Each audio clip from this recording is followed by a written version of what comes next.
Welcome to our community. Susie Thomas here with you this morning, and we are kicking off the week with Joe Franz from the Christian Children's Home of Ohio. But that's not exactly why you're here. Good morning. Good morning. First of all, a little bit about the Christian Children's Home of Ohio. Tell us just a little background, a little bit about what you do.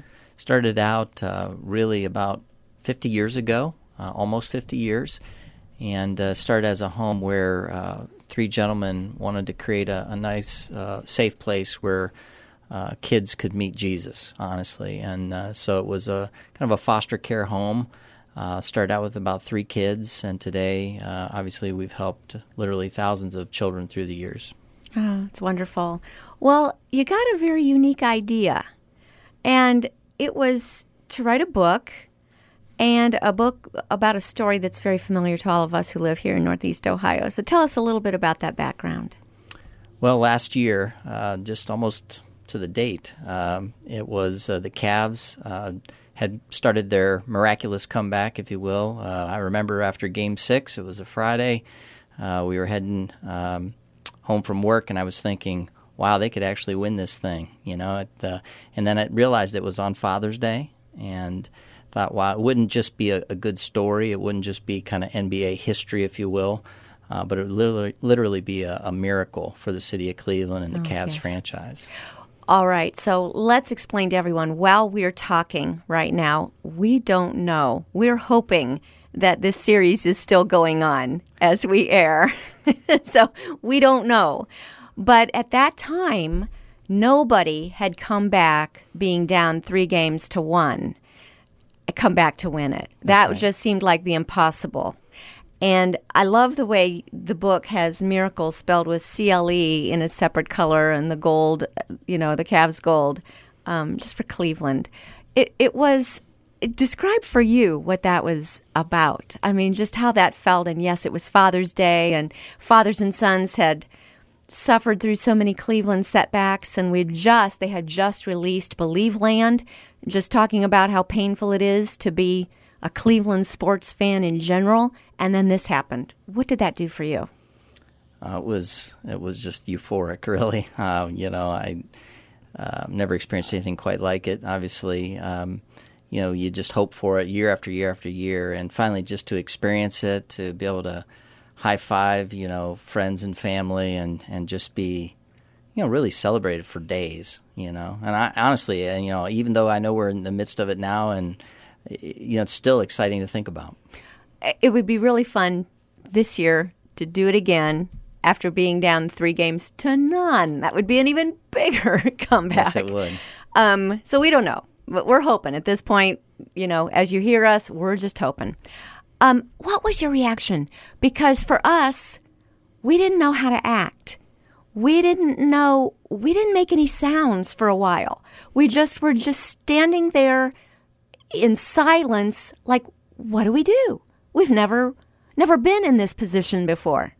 How about you? It was a stunning moment. I think you almost had to say, pinch yourself. Is this real? Is this really happening?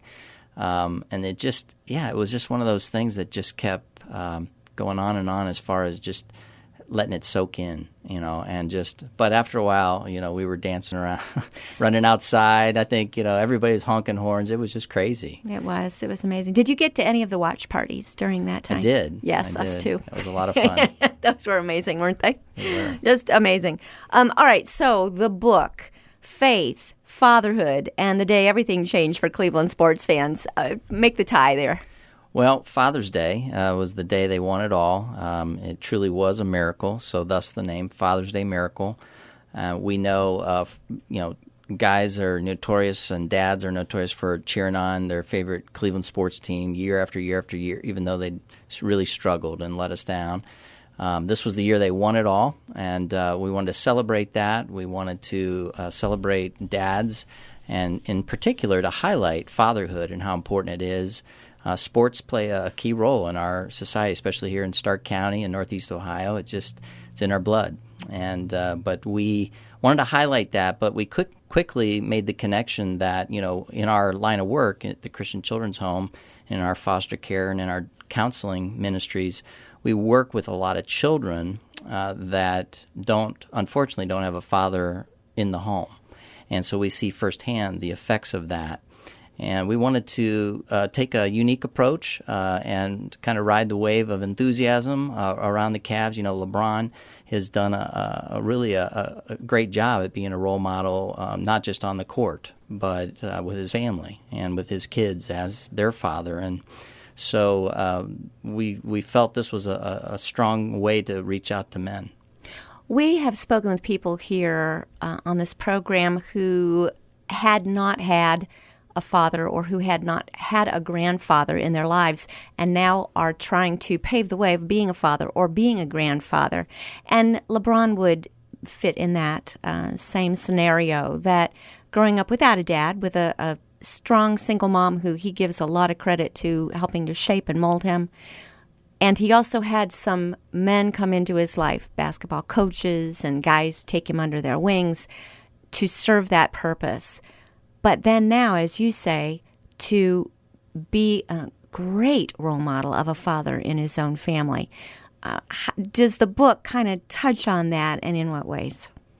It does. One of the neat connections that we were able to make as we were reaching out for stories was with Coach Drew Joyce, St. Vincent St. Mary up there in the Akron area. And, of course, he was LeBron's high school coach for most of his seasons, and was really not just a coach to LeBron, but also a mentor and kind of like a father figure, really, in many ways. And so that story is talked about in the book.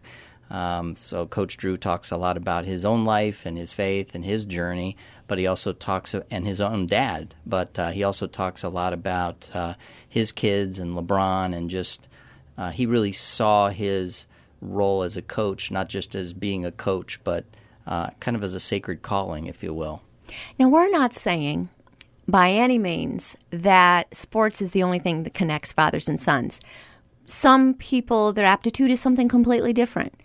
But fathers and sons do connect at some level. It's a very unique relationship, isn't it? And to be able to key in, sports often is that thing that connects you. But isn't it important, and you probably deal with this all the time, to find that thing? What is that thing that really gets a kid excited and that they have, maybe they're just good at, or that they're really interested in becoming good at? And for dads to kind of key in on that, not really trying to live their own lives through them, but to be able to connect in that way. Can you touch on that a bit? I do think that's so true, to find a child's passion, to find out how God's wired them and help draw that out of them. And oftentimes what we see with children, and we really encourage in dads, is that the real miracle happens when children meet their Heavenly Father. Right. And so that's a true Father's Day. And so we talk about that also. It's kind of laced throughout the book in each story. And yeah, it's really about faith, fatherhood, and fandom. And as exciting and as much energy and effort and money and time that we put into sports, pulling those unique things out of each child is important. But most importantly, it's placing that love of God, into their heart, and making sure they know that, where it says in Psalm 68 that, God is the father to the fatherless, and we just want to make sure every kid knows they're loved unconditionally. Let's talk about these chapters. Stepping into the Gap, what is that story? Well, that's a story of Gary Porter. Gary was over 30-some years, was the executive director at the Children's Home. So he talks a lot about his journey, and it's just you have to read it. I mean, I know you don't want me to go into too much detail. No, we don't want to give too much away because we want people to buy the book. Let's talk about the next one. Come With Me. Dave Jamerson, he shares what? Dave Jamerson was, of course, an NBA great. He played here in Stowe, Ohio, and then went on to Ohio University and set several college records. Drafted first round, he ended up playing at the Houston Rockets. So he talks a lot about his journey, and he's actually a pastor now in a church plant in Austin, Texas, called Renovate Church. Very cool. All right, let's go through the chapters, because I think this really is going to whet people's appetites. He really does love you. What's that? Well, that is by Jamie Cotting. Jamie is on staff at the Children's Home.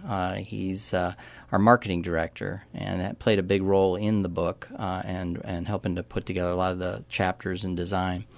But he tells his story. He talks a little bit about his childhood and really ties in a lot of unique things. There's, the neat thing about this book is there's a story for everyone. Right. As you read through the book, each story is a little bit different, and it's going to impact you in different ways. Before I go on with the next author, because next one's a very good friend, wanting to know, how did you pick who was going to be writing and sharing their stories? Well, it really was. It was kind of a mix. We throughout the whole process, we left it in God's hands as God introduced us to people. It could have been over a cup of coffee or a lunch or a phone call or an email exchange. It was kind of like, "Hey, you're a Cavs fan, aren't you?" And they'd say, "Yes, yes, I am." Say, "Well, let me tell you about a little book project we're doing," and we'd see where it went from there. But of course, some people were interested but didn't have the time. Others, just didn't work out. But we don't know. Maybe down the road we'll have a second edition. So we're always looking for additional stories. And in fact, people can share stories through our website, FathersDayMiracle.com, as well. Let's hope we're writing one about the Indians as well. Oh my goodness, yes. Someday. This year. Why not this year? Yes. Ron Rodak, great friend. What's he have to say? Ron's story is fairly short, but he talks about his dad a little bit in here. He talks about his kids and the grandkids and the birth of a child that happens right around Father's Day. So really, really touching story. Mm-hmm. And then you got a good sports writer, Steve Dorshak. Yeah, that's fun. Steve's, yes. Yeah, of course, he's the perfect person to write a story, yes. and it's a captivating story if you've read much of his writings in the repository. And so he talks about where he was, what he did, and how he celebrated with his family, and then went up and caught some of the parade, and just a neat They were story. there for the parade? Yes. Was that... Did he, before we move on, describe that experience. How did he describe it? Because it looked a little scary. We didn't know how to do a parade. It was our first one. And so people are standing in the streets as the cars are trying to go through. It just looked like, how do you breathe? Yeah. What was it like? Well, I think being a sports writer his whole life, I think it was one of those moments where you just couldn't pass it up. Yeah. And you just soak it in, and you're just one of a million, really, right? It was. At that point. But it's crazy looking. You just don't want to miss it if that's been your life's calling. So yeah, and could be a once in a lifetime. Hopefully not, but it really was an amazing moment. Okay, you couldn't write this book without including the next fellow. Tell us who he is, Kevin Hewitt, and what his relationship is with CCHO. Sure. Kevin is my boss. He is the executive director. He's been there about 10 years now on staff. I've been a director there for about 5.